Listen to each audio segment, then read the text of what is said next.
대학을 졸업하고 사회로 나오면 역시 여자가 따라주는 술이 맛있네. 용기 있는 자가 미인을 얻는다. 성공하면 여자는 자연히 따라와. 라는 말 한 번쯤 들어보셨나요? 안녕하세요. 여러분과 함께하는 성평등 채널 함성입니다. 오늘은 강간문화라는 이야기에 대해서 얘기해 보려고 하는데요. 강간문화라는 단어 들어보셨나요? 몇 년 전 처음 이 단어를 알게 되었을 때 그 느낌은 말로 설명할 수가 없었습니다. 그런데 여성계 쪽에서는 워낙 강간 문화를 굉장히 많이 이야기하고 일상에 있는 일이다 라고 말하고 있습니다. 강간이라는 단어에 문화를 붙인 것도 충격적인데 강간이 일상이라고요?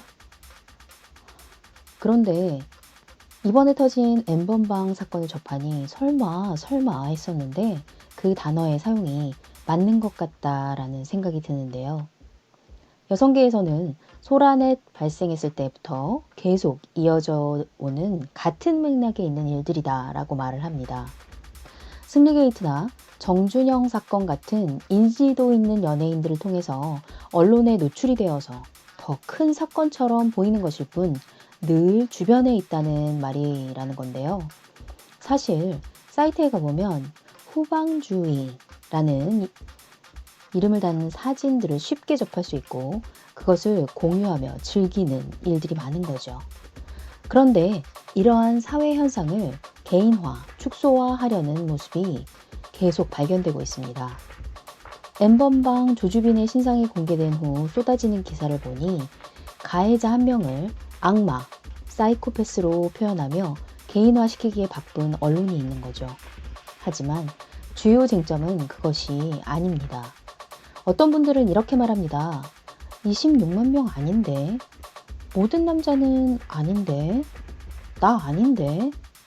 저놈이 악마라잖아. 사이코패스라잖아. 이런 심각하고 악랄한 범죄를 앞에 두고 이렇게 이야기를 하는 사람들에게 보여주고 싶은 그림 한 장이 있습니다. Not the point.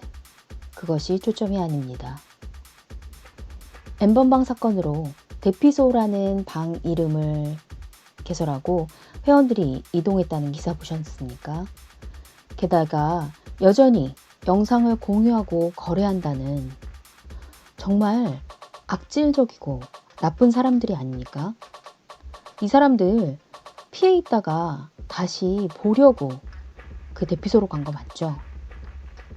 그런데 엠번방과 같이 정말 극단적인 성착취물의 유포, 공유 사건을 제외하고 우리 일상에서 흔히 일어나는 성폭력은 어떤 것 같으세요? 모 대학에서 여성 새내기들이 들어오면 남성들 사이에 한 여성을 두고 경쟁하게 되는 불상사를 막기 위해서 서로 나눠서 사귄다는 톡방이 있고 몇 명의 여성을 성적 대상화시키는 정말 말이 안 되는데 또 빈번한 일이기도 합니다. 여성을 평가하고 순위를 매기는 일들까지 주변에 너무 많이 일어나고 일상화가 되어 있어서 이 일이 나쁜지 아닌지 모르는 거죠. 그래서 이런 일들이 문화라는 단어가 적용된 게 아닐까요?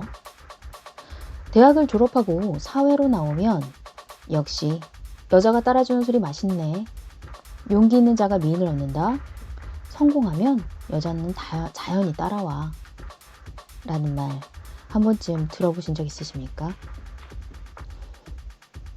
우리가 흔히 접하는 대중매체는 어떨까요?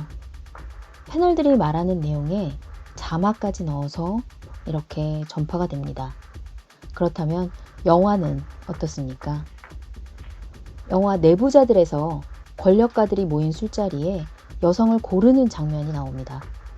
이야기 진행을 위해서 여성이 소비되는 장면들이 등장하는 거죠. 권력을 쥐인 남성이 당연하게 쟁취해야 하는 것.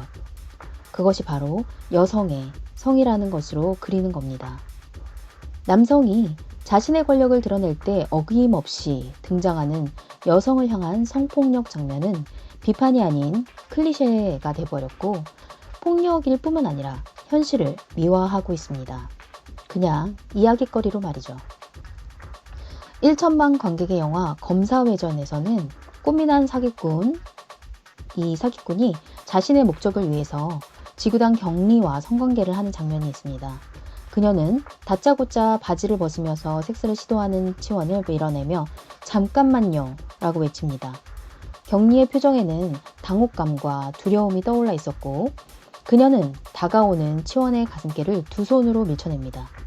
이렇게 명백하게 NO 하는 장면에 치원은 오히려 더욱 강하게 키스를 하죠. 그리고 장면은 두 사람이 함께 누워서 이야기를 나누는 것으로 전환이 됩니다. 싫다고 거부해도 그대로 밀어붙이면 된다는 것. 이 장면들이 품고 있는 칼날은 너무나 날카롭습니다. 정준영이 직접 출연한 뮤직비디오를 재조명해보면 성범죄를 저지르고도 죄책감이나 문제의식은 찾아볼 수 없고 여성을 상품 취급하면서 이야기했던 정준영의 추격판 같은 모습이 보여지는데요. 여기서의 포인트는 이 뮤직비디오가 상품화되고 팔리는 대중문화의 컨텐츠였다는 겁니다.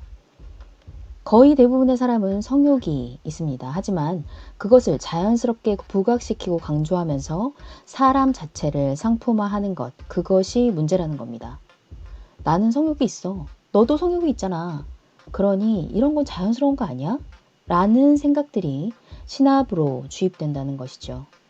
그래서 남성이든 여성이든 성의 상품화가 되어가는 것이 이상한 것이 아니라는 문화, 이것이 바로 강간문화라는 단어로 설명을 할 수 있겠네요. 혹시 군부대 위문공연이라는 기사 보신 적 있으신가요? 피트니스 모델들이 군부대에 가서 경연을 한 것인데요. 이러한 공연이 승인되었다는 것도 문제가 되지만 그 공연을 보면서 환호하는 군인들이 자신도 모르게 이거는 좀 민망한데 라며 생각해도 다들 좋아하니까 이 정도는 괜찮은 거구나, 즐거운 거구나 라며 서로서로 강간 문화를 학습하고 있다는 겁니다. 너무 일상적인 일들이라서요. 이게 왜 문제가 되는 거야? 아니, 그렇다면 쳐다보지도 말라는 거야?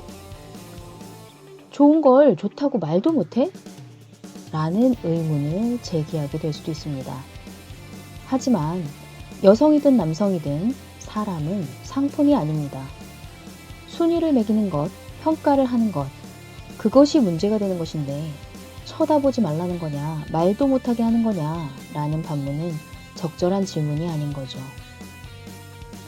여러분의 일상은 어떠신가요? 우리 함께 이야기해보는 건 어떨까요? 댓글에 남겨주세요. 여러분과 함께하는 성평등 함성입니다. 도움이 되셨다면 구독과 좋아요 눌러주세요.